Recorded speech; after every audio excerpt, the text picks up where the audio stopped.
नमस्कार, मी डी.टी. आंबेगावे, मुख्य संपादक सत्य पोलीस टाइम्स। सामान्य जनतेचा आवाज बुलंद करण्यासाठी सत्य पोलीस टाइम्स या चॅनेलला आत्ताच सबस्क्राइब करा। मला वाटतं सायन्स मध्ये शिकणारे विद्यार्थी आहेत, बीएससी होणारे विद्यार्थी आहेत। बीएससी झाल्यानंतर पुढे काय तर नोकरी हे एक आपण ठरलेला शेवटचा एम असणार आहे आपला। नोकरी, व्यवसाय, उद्योग, धंदा हे सगळं कशासाठी? बरं, त्याही पेक्षा मी पुढे बसलेल्या शिक्षकांना विचारतो, तुम्ही सगळेजण इथे शिक्षक म्हणून का आहात? मला कोणीही उत्तर दिलं तरी चालेल। आज सरांची पण परीक्षा घेऊया ना आपण। सांगा बरं, शिक्षक म्हणून आपण का आहोत? कोणीतरी एकाने सांगा, एकदम जेन्युइन उत्तर असू देत, काही समाजकार्य वगैरे वगैरे काही बोलू नका, खरं खरं उत्तर सांगा। हा सांगा मॅडम, बोला। पैशासाठी, एकदम परफेक्ट। आपण सगळे जण जे शिकणार आहोत ना, पैसे मिळवण्यासाठी शिकणार आहोत, आणि आपल्याकडची कला ही जर पैसे मिळवून देत असेल तर ती ग्रेट आहे, सिंपल आहे। मग ती कोणती का असे ना, सूत्रसंचालकाची असे ना, अभिनयाची असे ना, कलाकाराची असे ना, अजून काही चित्रकाराची असे ना, गायकाची असे ना, किंवा झाडं लावणाऱ्या माणसांना पण हल्ली फार चांगले दिवस आलेले आहेत। साध्या साध्या गोष्टींमध्ये कला आहे, लक्षात घ्या। आता दुसरा प्रश्न, मी माझ्या विषयाकडे वळतो। तो विषय असा आहे, मी काय बोलणार आहे, कोणत्या विषयावर बोलणार आहे माहिती आहे तुम्हाला? नाही माहिती? बर, सूत्रसंचालकाने जरा खडसावून सांगायला पाहिजे होतं ते। अभिनय या क्षेत्राशी बोलणार आहे। अभिनय, अभिनय म्हणजे काय? इंग्रजीमध्ये अभिनयाला काय म्हणतात सांगा बरं? ड्रामा। ड्रामा म्हणजे नाटक आहे। Correct, very good. आता जरा तडतडीत वाटायला लागला, नाही तर एवढ्या सळसळत्या रक्ताची पोरं अशी झिरमटलेली दिसत होती, पण जरा बरी वाटायला लागली। ठीक आहे, ठीक आहे। तर ऍक्टिंग, ऍक्ट इन याचा उपयोग अभिनयात झालेला आहे। ऍक्ट म्हणजे कृती, आणि ती इन म्हणजे तुमच्यात आणणं म्हणजे अभिनय, आणि त्याची क्षेत्र आता वेगवेगळी आहे।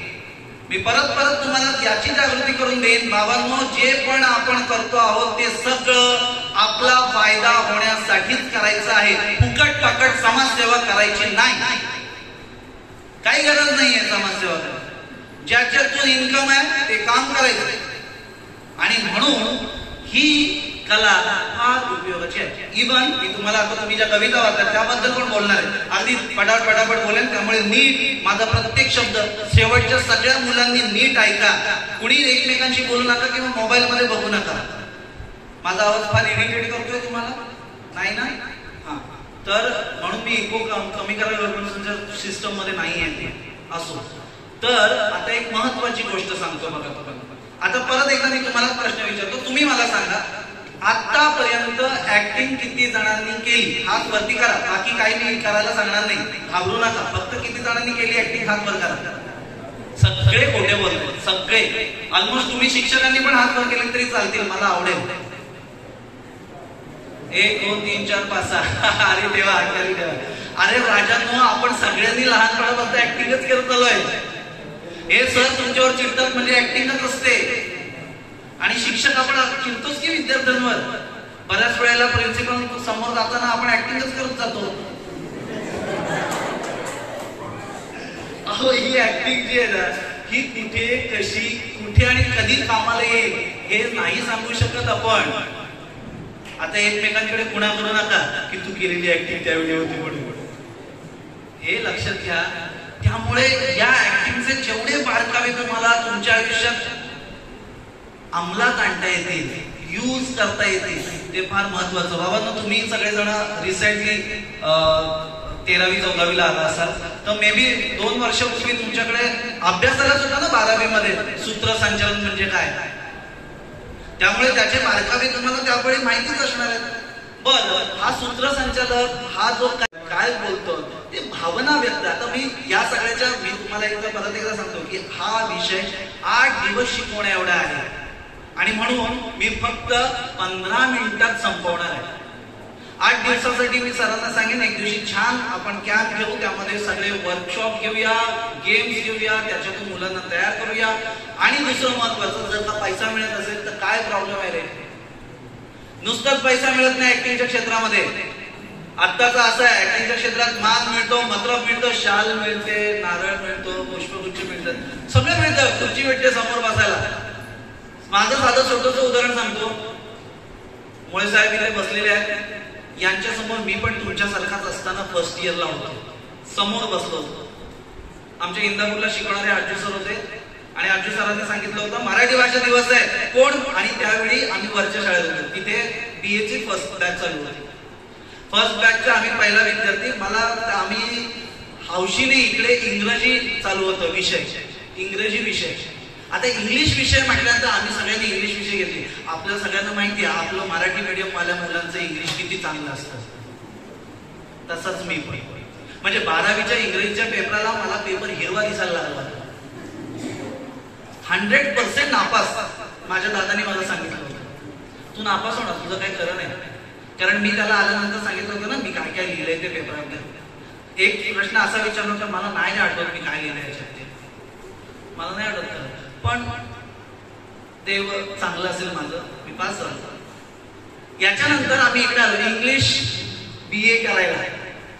काय धाडस, पण वय असं असतं की धाडसी व्हायला लागतं आपल्याला बऱ्याच वेळेला. 2-4 मैत्रिणी माझ्या BA ला होत्या इंग्लिश, मग मी पण इंग्लिश, आपल्याला कॅपॅसिटी असो नसो. आणि त्यात मराठीचे सर आले, म्हणाल मराठी भाषा दिवस आपल्याला साजरा करायचा आहे, मराठीचं नाटक करायचंय, कोण कोण मराठी घेणार. आम्हाला असं वाटलं की इंग्लिश सोडून कोण कोण मराठी विषय घेणार. आम्ही हात वर केले. सरांनी आमच्याकडे संशयाने बघितलं, तुम्ही करा. हो करू. आता इंग्लिश सोडायचंच आहे तर काय. माझ्यासोबत आजूबाजूच्या गावातल्या 2-3 हात वर केले आणि नंतर म्हणाले, सर बघा मराठी ड्रामा करायचा आहे, नाटक करायचं आहे. ते कधी ठरलं? नाटक करायचं कधी ठरलं? बरं आता हात वर केलाय तर मी आपला शानपणाने हो करू ना, काय अर्थ नाटक करू. तुमच्यासारखाच गॅदरिंग मध्ये 4-2 वेळा काम केलेला मुलगा मी. आता काय करायचं तर हो. मग माझ्या मागे 2 हात वर केले होते, ते मला विचारायला आले, तू कशाला हात वर केलास? तर म्हटलं सर नाटक म्हणाले ना करायचंय म्हणून केला हात वरती. मग आम्हाला सांगायचंच ना आम्ही इंग्लिश सोडायचं म्हणून हात वर केलाय. आता असू दे, आहे ना मी, करू काय काय. बरं नाटक पण साधं सुद्धा नव्हतं, नटसम्राट नाटक होतं. आता त्यातले डायलॉग पाठ करायचे आणि ते सगळं करून टाकायचं. बरं तुमच्यासारखी मीडिया आमच्या हातात नव्हती. डायल करून नंबर फिरवायला लागायचा, असं तो हातातला फोन वायरवाला तो होता आमच्या जमान्यात. मोबाईल विषयच नाही, गुगल इंटरनेट संबंधच नाही. कुणाच्या तरी श्रीमंताच्या घरी इंटरनेट असायचं, त्यात सुद्धा अशी पृथ्वी गोल गोल गोल फिरायची आणि त्याच्यानंतर एखादं पेज ओपन व्हायचं. एवढा मागासलेला समाज. आणि त्या काळात आम्ही नटसम्राट करायचं म्हणून नटसम्राटला ऍक्ट घेतला, सरांनी दिला. त्याच्यानंतर पुढच्या 8 दिवस सर कुठेतरी बाहेर गावी गेले. 9व्या दिवशी शो करायचा आहे. माझ्यासोबत काही जे हात वर करणारे होते ते सगळे होते, त्यांना गुंडाळले आणि म्हटलं एक दिवशी आम्ही प्रॅक्टिस करता करता आमच्यातच भांडण. ही मुद्दाम स्टोरी सांगतो, लक्षात घ्या. आमच्यातच भांडण. का भांडण? गप तुला काय येतंय, तू गप तुला नाही येत, हे असं कर. याच्यावरून एकमेकांना आम्ही शाणपणा आणि ढाचे देत होतो. पुढे काय झालं, माझं कोणी ऐकत नाही म्हटल्यानंतर मी एक आयडिया केली. इंदापूरून यायचो. मी म्हटलं मी कालच नटसम्राट नाटक बघितलं, त्यामध्ये सरकारची भूमिका ही अशी मुलींनी असं करायचं आहे. खरंच बघितलंय? हो. मी माझा रोल असा करणार आहे, या पद्धतीने जाणार आहे. हो तू बघितलंयस म्हणजे बरोबर असेल. विठू म्हणून मोकर होता, त्याचा रोल असा आहे, त्याने हे करायचं आहे, चालेल. सर सगळे गेले गावाला, डायरेक्टर मीच झालो. मी म्हणेन तशा पद्धतीने ऍक्टिंग व्हायला लागली आणि नाटक एवढं सुंदर झालं, त्याचे साक्षीदार स्वतः इथे बसलेले आहेत. नाटक चांगलं झाल्यानंतर पुढचे 8 दिवस मी तळ्याच्या वेगवेगळ्या गावात जेवायला गेलो. नाटकाचा फायदा आहे. रणदिवे काका होते, तो दिग्दर्शक. तळ्यामधून, आणि ते ठाण्यात राहायचं. त्यांनी तळ्यातला हिरा म्हणून माझा सत्कार केला. त्याच्यानंतर विदाउट इलेक्शन युनिव्हर्सिटी रिप्रेझेंटेटिव्ह म्हणून निवडणूक मी जिंकून आलो. अरे बघा काय फायदे आहेत. त्याच्यानंतर एसटी मध्ये मला बघायला गावोगावची मुलं यायची. मला तो नटसम्राटवाला मुलगा बघायचा आहे. एसटी थांबवायला लागायची. अडीच वाजताची एसटी, 12:30 वाजताची एसटी, अशा पद्धतीची परिस्थिती निर्माण झाली. माझं धोतर म्हणजे नटसम्राटवाला धोतर घातलं होतं, ते धोतर सोडायला पण कुणी वेळ दिला नाही. आम्हाला सांगा तुम्ही कुठून आलात, काय करता, कुठे शिकता, अशा पद्धतीचे लोकांच्या प्रश्नांचे घडीमारे चालू झाले. ह्या सगळ्या, कारण मीडिया नव्हतं ना तेव्हा, कुणीच नटसम्राट बघितलेला नाही. जे लोकांनी बघितलेला ते विसरून गेले होते. नवा नटसम्राट हा असाच असतो जो यांनी दाखवला. त्याच्यानंतर माझ्या अलिबागला काही मित्र गेले होते, त्यांनी खरं नटसम्राट नाटक बघितलं स्टेजवरती, थिएटरवरती. ते म्हणतात आम्हाला त्यांचा नटसम्राट आवडलाच नाही. तू पाहिला गेला होतास ना, तोच आमच्या नजरेत आहे, तोच आवडला. ही गंमत आहे बघा. लक्षात घ्या, तुम्ही पहिल्यांदा धाडसाने जी कला सादर करताय ती जर तुम्ही आत्मविश्वास पूर्ण केली तर आयुष्यात, जगात तुम्हाला कोणच विसरू शकणार नाही, भले कितीही दिग्गज तुमच्या समोर आले तरी. फार महत्वाची गोष्ट आहे. आता या अभिनयाचे वेगवेगळे भाग आहेत, ते म्हणजे कायिक अभिनय, वाचिक अभिनय आणि इतर गोष्टी आहेत, त्या फार थेरॉटिकल जाणाऱ्या आहेत. पण मला असं वाटतं त्या सगळ्यांपर्यंत पोहोचायला आपल्याला फारसा वेळ नाही. मुळात म्हणजे तुम्हा सगळ्यांचा एक अनुभव, स्टेजवर किती जण आलेले आहेत. आता कविता वाचणारे आले, त्यांनीच एखादा अनुभव मला सांगितलं तर बरं होईल, की म्हणजे तुम्ही फक्त होकार नकार द्या. आता स्टेजवर तर माईक तिथपर्यंत पोहोचवू शकणार नाही आपण. स्टेजवर इथे आल्यानंतर काय होतं माहितीये का, म्हणजे आता इथे येण्यापूर्वी माझं पण असंच होतं. तुम्ही काही वेगळे नाही आहे. इथे येण्यापूर्वी ही इथे छाती आहे त्याचं भान येतं आपल्याला. हा, हृदय या बाजूला आहे. हे कधी येतं माहितीये का, इथून इथे येतं ना, तिथून इथे येतं ना. हा, आपल्याला नाक आहे ना, हे सुद्धा त्यावेळी कळतं. त्याच्या शेंड्यावर फार असा घाम येतो. ही गंमत आहे. पण एक लक्षात ठेवा, इथे येणारा माणूस इथून जेव्हा समोरच्या लोकांकडे बघतो ना, तेव्हा त्याला कळतं की अरे हे सगळे असेच आहेत, यांच्यापेक्षा वेगळा मी आहे. हे वेगळे पण जोपर्यंत तुम्हाला फील करायचं, अशी आत्मविश्वासाचा किडा तुमच्यात बळबळत नाही ना, तोपर्यंत तुम्ही इथपर्यंत पोहोचत नाही. लक्षात घ्या. गर्दीमध्ये उभं राहून कोणी घोषणा देऊ शकतं रे, पण गर्दीच्या पुढे येऊन मार्गदर्शन करणारे फार कमी असतात. लक्षात घ्या बाळांनो, तुम्ही उद्या BSc कंप्लीट करताय आणि कंप्लीट केल्यानंतर तुम्हाला इंटरव्ह्यू साठी कुठे ना कुठेतरी जायचंय. तुमच्या शिक्षकांनी फक्त विषय शिकवलेत तुम्हाला. इंटरव्ह्यू मध्ये कसं चाणाक्ष पद्धतीने वागायचं, कसं शार्प वागायचं, कशी उत्तर द्यायची, डोळ्यात डोळे घालून कशा पद्धतीने खोटं बोलायचं, हे नाही शिकवलेलं आहे. हे शिकायला पाहिजे बाळांनो. लक्षात घ्या. आणि त्यासाठी ही जी 2-3 वर्ष आहेत ना, ही प्रॅक्टिस इयर आहे तसं समजा. बऱ्याच वेळेला तुमचे जर्नल कंप्लीट नसतात, त्यावेळी तुमचे नाटकं सगळ्या शिक्षकांनी बघितलेली असतात. सर ते आजारी होतो, सर मला बरंच नाही वाटत, गाडी लेट आली का, मग आपण किती स्वतः उशिरा उठलेले असतात पण सांगतात गाडी लेट आली. हे कुठलं गाडी ते, तुम्ही उशिरा पकडली, गाडी लेट आली म्हणजे काय गाडी उशिरा उठते आणि येते. पण मग त्यावेळी करतो ना आपण नाटक लहानपणी. अरे छोट्या छोट्या गोष्टीमध्ये, शाळेत जायचं नसेल तर प्रत्येक मुलगा सांगतो माझं पोटात दुखतंय, कारण त्याला माहितीये एकदा त्याने असंच आईला सांगितलेलं असतं मला ताप आलाय. आई असं घाबरे, ताप बिल काय नाही, चल.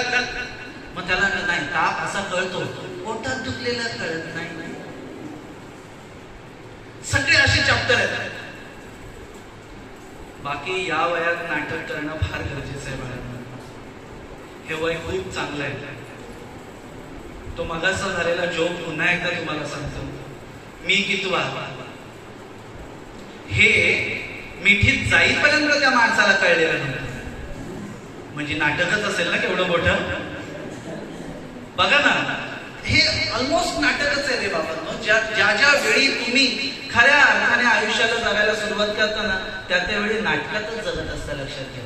फक्त ही कला स्टेजवर जाऊन जे नाही ते निर्माण करून देणे असते.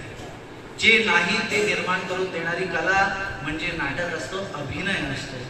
आता याच्यामध्ये मगाशी त्या कविता वाचल्या त्याबद्दल सांगतो. वाचनाचा अभिनय फार महत्वाचा आहे, लक्षात घ्या. आणि यासाठी तुम्हाला सगळ्यांना सांगतो, तुम्ही इंग्रजीमध्ये वाचत असाल तुमचे नोट्स, बरोबर आहे, मराठीतून हिंदीतून नसतील, इंग्लिश मधून वाचत असाल, तुम्ही काय वाचताय हे बहुतेक वेळेला जर कळलं तर यामध्ये 4-8 मुलंच असतील ज्यांना कळत असेल.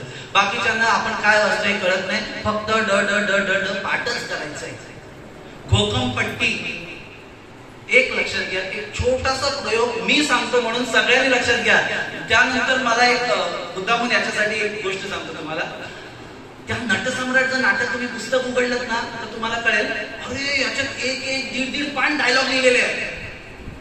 आणि मी आर्ट्सचा विद्यार्थी, आर्ट्सला 2-2, 3-3, 4-4 पानं लिहायला लागतात उत्तर. कधीच कुठलंच उत्तर पाठ झालेलं नाही. मी मुलांना विचारतो, तुम्ही कॉप्या कशा करताय, म्हणजे आयडिया तर सांगा, नोट्स कशा काढायच्या, बारीक मध्ये कसं लिहायचं, कुठे कुठे लपवायच्या, हे सगळं त्यांना विचारून. पण मग मला एकदा नाटक आल्यानंतर कळलं, अरे नाटक पाठ होऊ शकतं, नोट्स का पाठ होऊ शकत नाही. बघा, ज्याला त्याच्यात इंटरेस्ट आहे त्याने त्याचा विचार करावा. पण एक आहे, तुम्हाला इंटरेस्ट निर्माण होणार. मी सांगितलेला उपाय जर केला तर तुम्हाला तुमच्या अभ्यासामध्ये पण इंटरेस्ट निर्माण होणार. आणि याच्या नंतरची परीक्षा तुम्ही कशी देताय ते बघा. याच्यामध्ये गमत काय आहे माहिती का, मी बघितलं नाटकाचे डायलॉग आहेत ना ते रिदम मध्ये बोलले गेले, डायलॉग म्हणून बोलले गेले. सो मी नोट्स पण तसे डायलॉग मध्ये पाठ करायला लागलो. समोर आरसा घ्यायचा आणि आरशातल्या मला मी त्या वाचून दाखवायच्या. अरे एक सांगतो तुम्हाला, तुमच्याकडे आजूबाजूला लहान मुलं असतील ना, असतील आजूबाजूला लहान मुलं, हा, लहान मुलं आगाव असतात, ऐकत नसतात. त्यावेळी आपण त्यांना एक छोटीशी गोष्ट, हे गप्प बस, नाहीतर बुवा येईल, फेमस गोष्ट आहे नाही, हा, हे गप्प बस नाहीतर बुवा येईल. ते बघ त्या लास्ट पेजच्या त्या मुलाला, हे गप्प रे, बुवा येईल.